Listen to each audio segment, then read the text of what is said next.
histoire d'en dire plus.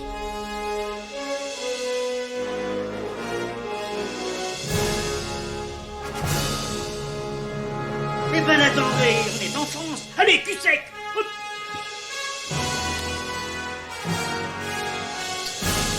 Personne ne veut le croire et pourtant c'est vrai, ils existent, ils sont là, Tarnatata. Non. Il faut qu'on pète.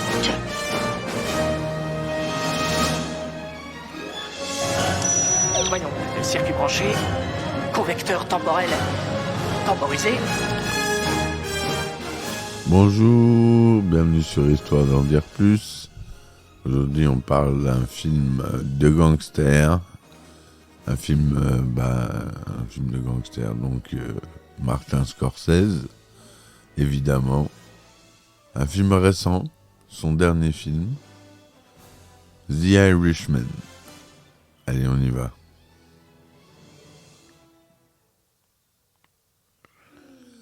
Donc, The Irishman de Martin Scorsese est un film de gangster américain coproduit et réalisé par Martin Scorsese et sorti en 2019. Il s'agit de l'adaptation du livre I Heard You Penthouses, Frank, the Irishman Sheeran, and the Inside Story of the Mafia, the Teamster and the Final Ride by Jimmy Hoffa de Charles Brandt qui retrace la vie de Frank Sheeran. Le titre, il fait 2 lignes. Ça, c'est un titre de roman, je vous le dis. Le film est présenté en avant-première au Festival du film de New York, le 27 septembre 2019, ainsi qu'au Festival Lumière de Lyon, le 15 octobre, puis est disponible mondialement sur Netflix à partir du 27 novembre. En salle, il bénéficie d'une sortie limitée en novembre aux États-Unis, au Canada et au Royaume-Uni, mais elle ne s'applique pas à tous les pays du monde, dont la France. C'est vrai qu'en France, il n'est pas sorti au cinéma. Moi, je l'ai vu sur Netflix. Donc, avec une distribution, je vous cite juste, on va commencer par Robert De Niro, Al Pacino, Joe Pesci, et c'est pas fini, on verra ça plus en détail plus loin. C'est produit par la Sikelia Production, Tribeca Production et Winkler Film. L'accroche. Depuis sa maison de retraite, Frank Sheeran se remémore sa vie. Vétéran de la Seconde Guerre mondiale, The Irishman officie à Philadelphie comme chauffeur de camion dans les années 50. Accusé de vol, il est défendu par l'avocat Bill Bufalino. Ce dernier lui présente son cousin, Russell Bufalino. Frank se lie rapidement avec Russell et se rapproche peu à peu de la mafia italienne locale. Il devient un homme à tout faire et un tueur à gages efficace. Russell lui présente alors l'un des hommes les plus influents des États-Unis, Jimmy Hoffa, président du puissant syndicat international Brotherhood of Teamsters. Donc c'est un film qui se déroule sur plusieurs époques. Il y a eu des effets spéciaux très étonnants et très bien réalisés pour ce film.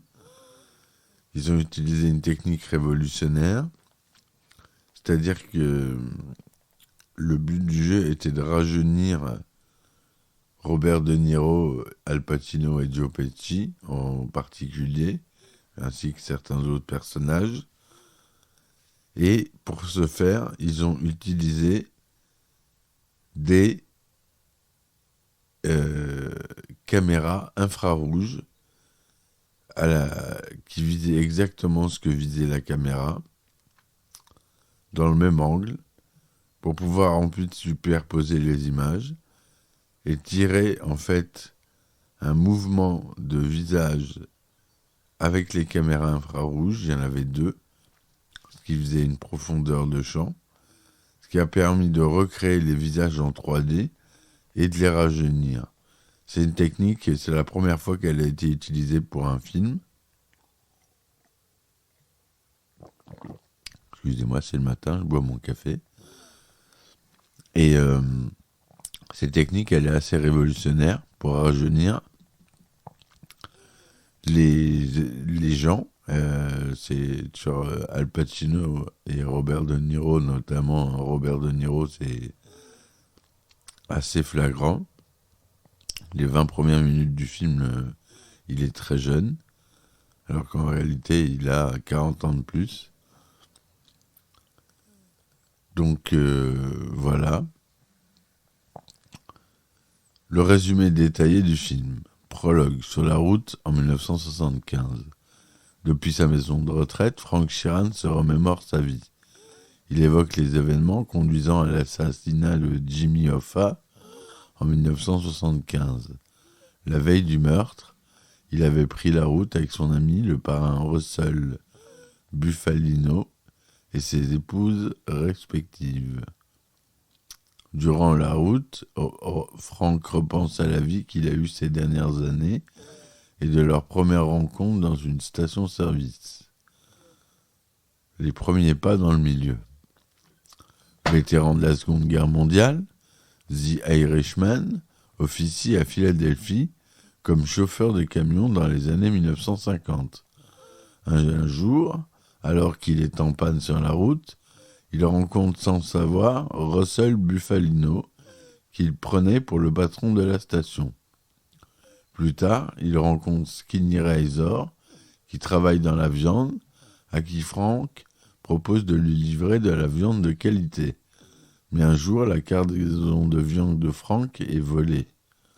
Accusé de vol, il est défendu par l'avocat Bill Bufalino. Ce dernier lui présente son cousin, Russell Bufalino. Ce dernier fait partie de la mafia italienne qui gère de nombreuses affaires dans les transports. Frank se lie rapidement d'amitié avec Russell et se rapproche peu à peu de la mafia italienne locale. Il devient progressivement un homme à tout faire et un jour, Frank s'en prend à l'épicier du coin sous les yeux de sa fille Peggy, car celui-ci l'avait bousculé. Plus tard, à la recherche de plus d'argent, Frank se voit proposer par Whisper DiTullio de faire sauter une blanchisserie. Apprenant que celle-ci appartient en réalité à Angelo Bruno, qui fait partie de la mafia italienne et ami de Russell, Frank se propose de tuer pour eux Whispers. Il devient par la suite un tueur à gages pour Russell. C'est à ce moment-là que Frank change de femme depuis qu'il a rencontré Irene, mais sa fille Peggy devient moins proche de Frank et Russell. Autre partie. Rencontre avec Jimmy Hoffa. Un jour, Russell présente alors à Frank l'un des hommes les plus influents des États-Unis, Jimmy Hoffa, président du puissant syndicat international Brotherhood of Teamsters. Jimmy cherche alors de l'aide pour éviter toute concurrence à son syndicat et Frank accepte. Rapidement, les deux hommes deviennent très proches. La fille de Frank devient très proche de Jimmy. Le syndicat finance la mafia italienne des prêts pour des nouveaux projets comme la construction de Las Vegas. C'est durant cette période que la mafia italienne et le syndicat aident Joe Kennedy à faire élire son fils John Fitzgerald, président en 1960, dans le but de chasser Fidel Castro de Cuba.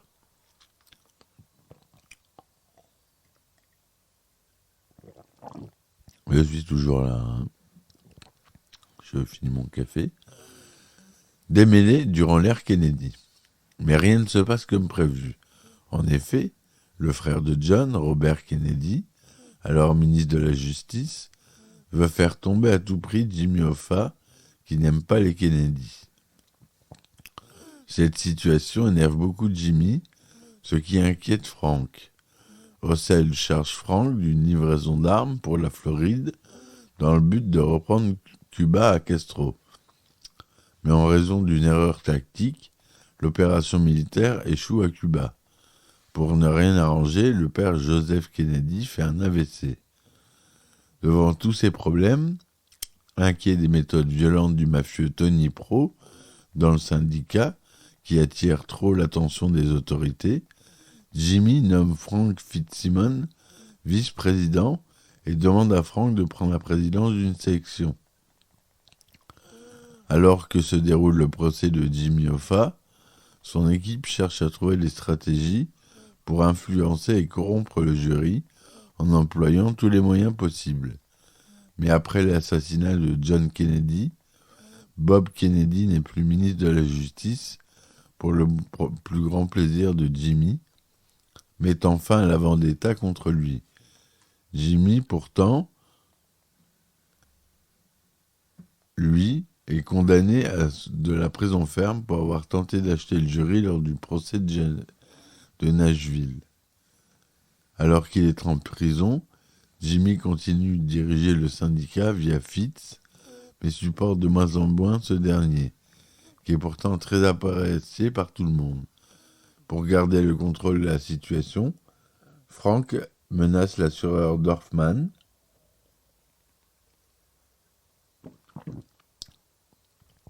pour faire passer le message à Fitz pour continuer les prêts.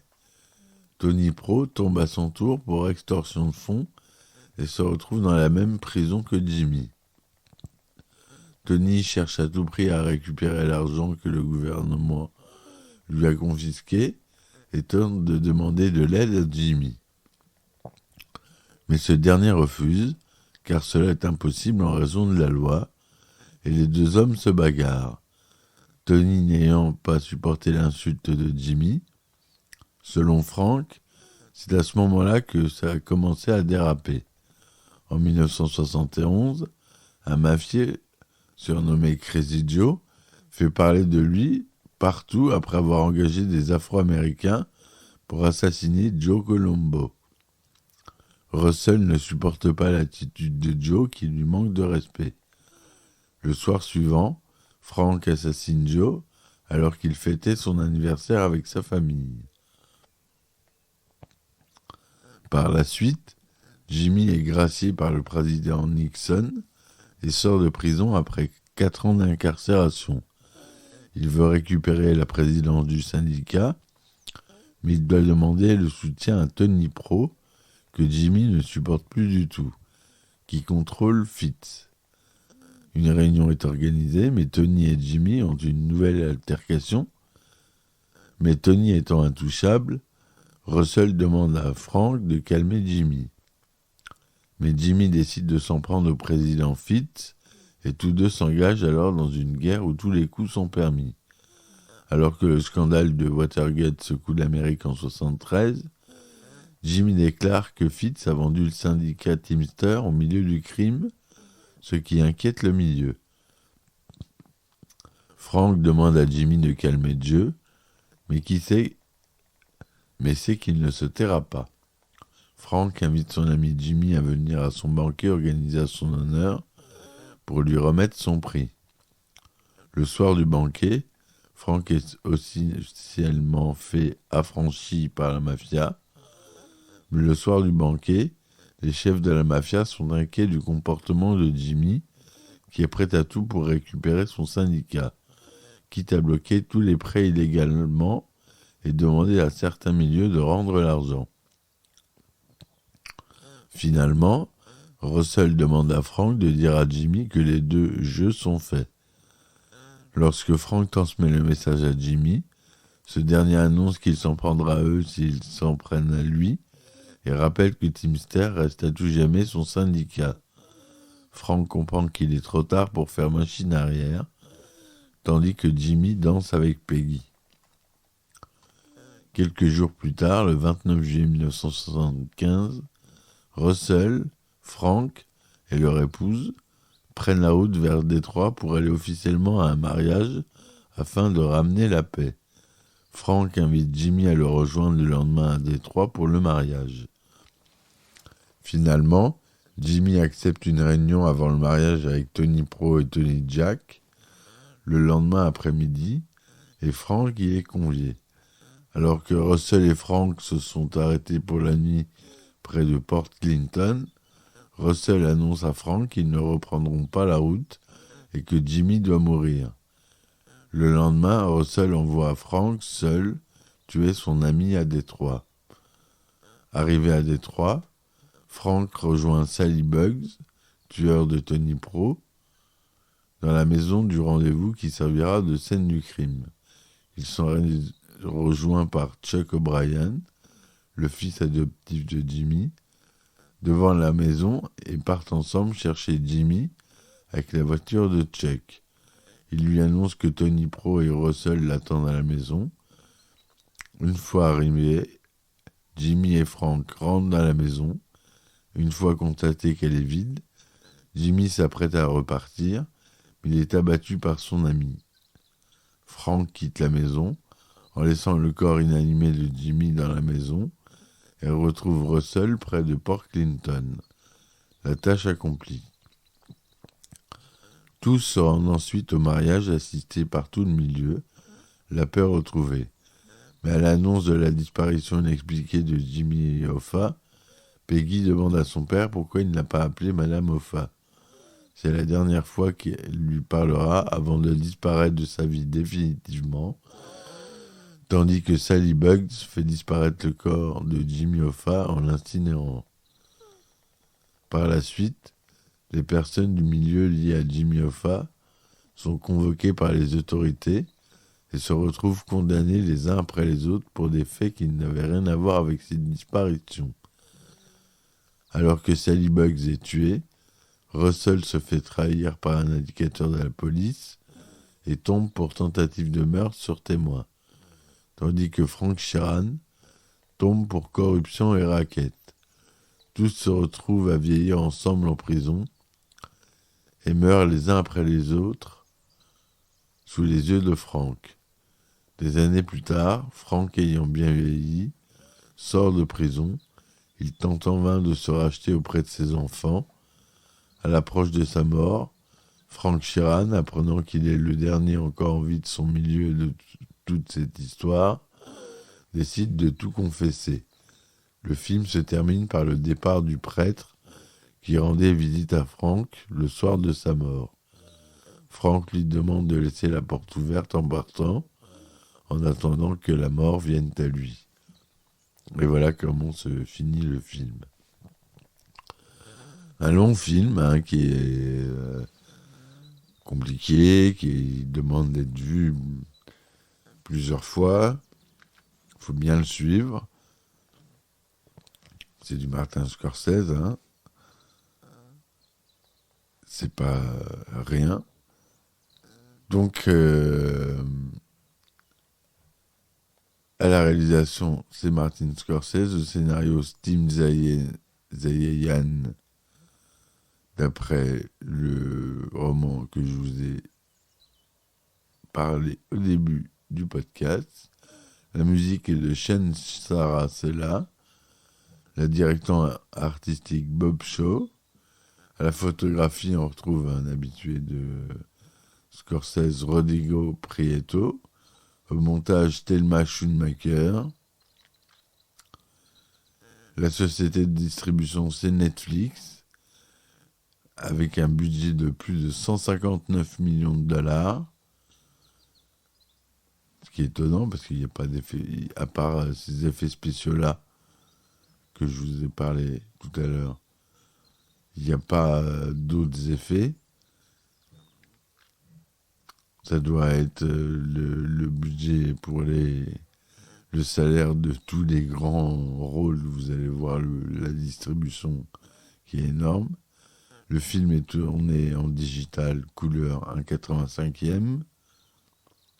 Il est sorti aux États-Unis le 27 septembre 2019. Et dans le monde entier. Il était au Festival des Lumières à Lyon le 15 octobre 2019 aussi. Alors on a Robert De Niro qui joue Frank the Irishman Sheeran, Al Pacino qui joue James Riddle Jimmy Hoffa,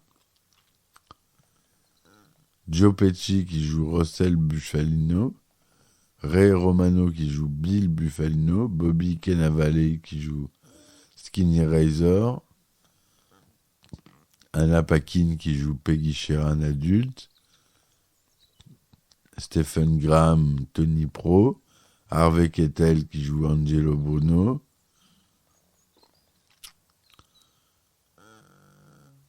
on a une belle distribution de Jesse Plemons, Jack Huston, Dominique Lombardo, Dodzi, qui sont des habitués des films de gangsters, Paul Herman, Gary Barbarossa, Marine Ireland, Jeremy Luke, The Irishman est un projet de longue date de Martin Scorsese, annoncé dès 2008 comme la 9e collaboration entre le réalisateur et Robert De Niro, après Mean Street en 1973, Taxi Driver en 1976, New York en 1977, Raging Bull en 1980, La Valse des Pantins en 1982, Les Affranchis en 1990, Les Nerfs à vif en 1992 et Casino en 1995. En septembre 2014, Al Pacino confirme que le projet se concrétisera juste après que le réalisateur aura bouclé Silence en 2016. En octobre 2015, Robert De Niro rapporte que le film va se faire et qu'il devrait se tourner en 2016, alors que Martin Scorsese confirme que Steve Zahn écrira le scénario. En mai 2016, les droits du film sont mis en vente lors du marché du film, lors du Festival de Cannes 2016. La société de production mexicaine Fabrica del Cine propose alors 100 millions de dollars pour financer le film, avec un accord de distribution pour les États-Unis avec Paramount. IM Global est par ailleurs sur les rangs pour la distribution internationale.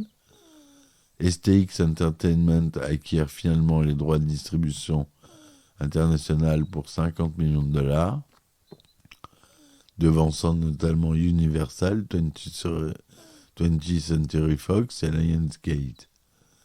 En février 2017, il est révélé que la Paramount délaisse les droits de distribution américaine lorsque Fabrica del Cine quitte le projet en raison d'un budget de production jugé trop important. Netflix rachète les droits pour 105 millions et alloue au film un budget de 125 millions pour une sortie envisagée en octobre 2019. Dès l'annonce du projet, Robert De Niro est attaché au rôle de Frank Sheeran. Al Pacino et Joe Pesci sont ensuite annoncés dans les rôles respectifs de Jimmy Hoffa et Russell Bufalino, sans pour autant être officialisés. En septembre 2014, Bobby Cannavale est annoncé. La participation de Joe Pesci a longtemps été incertaine. Il l'aurait refusé une 50aine de fois avant d'être officialisé en juillet 2017. Il retrouve ainsi Martin Scorsese pour la 4e fois après Raging Bull, Les Affranchis et Casino. De plus, l'acteur avait très peu tourné depuis Raison d'État de Robert De Niro en 2006. Al Pacino rejoint lui aussi officiellement le film en juillet 2017. C'est sa première participation dans un film de Scorsese. Il est suivi par Ray Romano, alors que Bobby Cannavale et Harvey Keitel sont en négociation. Jack Huston rejoint ensuite la distribution le 11 septembre 2017. Le 4 octobre de la même année, Anna Paquin est annoncée dans le rôle de Peggy, la fille de Frank Sheeran. En janvier 2018, le rappeur Action Bronson est annoncé dans le film. Le film reçoit des critiques très positives. Sur Rotten Tomatoes, c'est 96% pour 315 critiques, avec une note de 8,85 sur 10. Sur Metacritic, c'est plus de 94% pour 53 critiques. Allociné, 4 étoiles et demie. Le Parisien a adoré le film. JQ a été déçu. Le film est classé dans le top 10 par de nombreux journalistes de presse anglo-saxonne. Meilleur film de l'année pour eux. Il a été nominé de nombreuses fois. Un film profond qui demande plusieurs lectures. Je vous conseille de le voir, vraiment. Il est vraiment superbe. Les effets spéciaux sont époustouflants. Ils sont totalement invisibles. C'est pour ça qu'ils sont époustouflants. Voilà ce que je voulais vous dire pour ce film, mes amis. À voir et à revoir. Un bon film de Martin Scorsese. Je vous dis à très vite pour un nouvel épisode. N'oubliez pas de liker, de partager et de commenter, s'il vous plaît, le podcast, s'il vous plaît. Supportez-moi sur mes différentes plateformes, Patreon, Ulule, Tipeee. Je vous dis merci, à très vite. Et puis, ciao. Histoire d'en dire plus.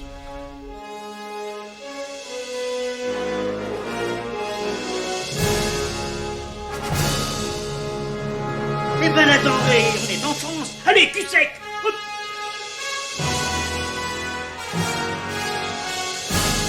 Personne ne veut le croire et pourtant c'est vrai, ils existent, ils sont là, Tarnatata. L'eau. Il faut qu'on pète.